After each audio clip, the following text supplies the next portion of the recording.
So today on Japan Story, we're talking about identity. And traditionally, identifying as Japanese meant you were Japanese ethnically, culturally, linguistically, as well as having citizenship. My guest today is Richa Ohri, and she teaches intercultural communication, a critical perspective at Chiba University. And she's also the founder of New Face of Japan, a movement which uses social media and art to promote awareness and understanding of growing diversity within those who identify as Japanese.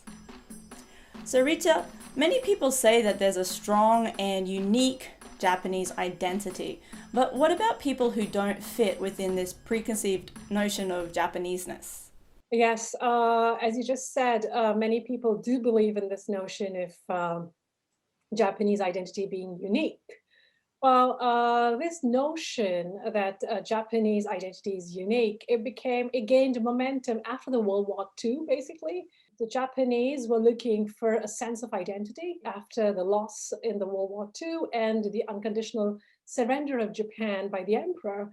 Japan also wanted to sort of emphasize the difference between what the Japanese people are, how different they are from the Westerners, and how this country is different from the West. But however, the Japanese society is a complex society which is made up of different people.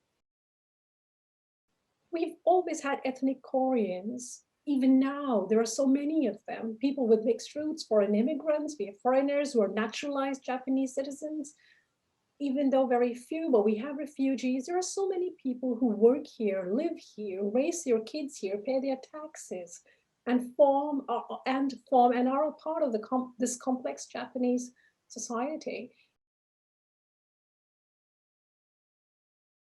There seem to be more and more people these days in Japan who are mixed race or bicultural.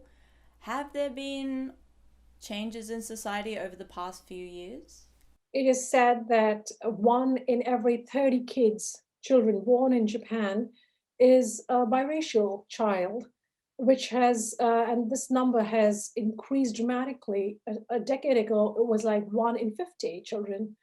So this means that yes, the number is definitely increasing. We've always had Japanese Koreans, the Japanese Chinese, Japanese Brazilians, among other mixed heritage people, but that their diversity is not reflected properly in the population figures that we have in Japan.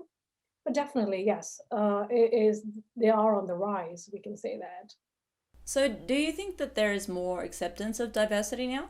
When we talk about acceptance, then people who live here or who raise their kids here, especially foreigners and biracial people, bicultural people, I would say that's not true, because they do face a lot of problems. They do face racism. They do face systematic exclusion. I've had so many students who have narrated their experiences of how they have been bullied at school, or how they have not got a part-time job because they don't look Japanese.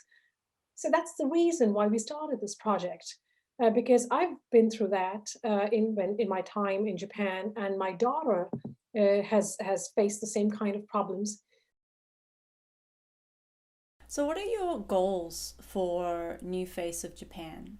Well, in our project, we have created 2 categories right now.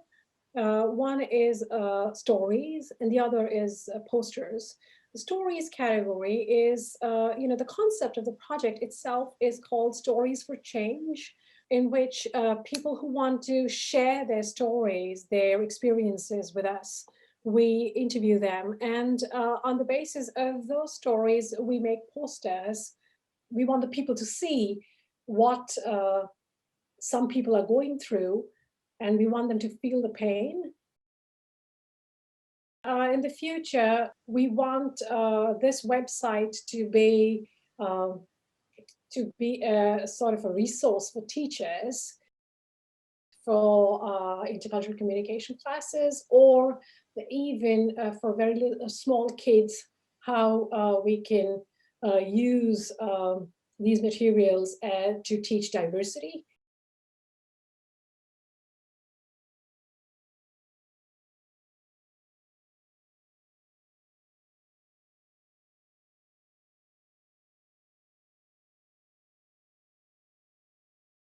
What other changes would you like to see in terms of a broader understanding of the Japanese identity? We need to open up this discussion of what it means to be Japanese.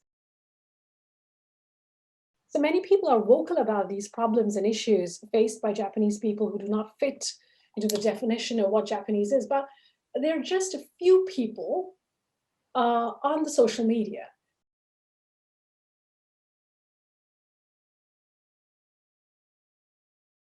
And then another thing would be education, in which, we need to change the way we bring up concepts like diversity. Diversity is not a foreign issue, it is a Japanese issue as well. So, a Japanese education needs to focus on diversity from early on, and diversity even in languages. We have to introduce different languages, not only English, which is the case in Japan right now.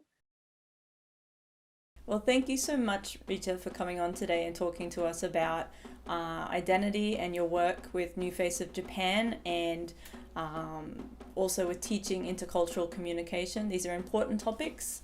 And again, thank you so much for your time. Thank you.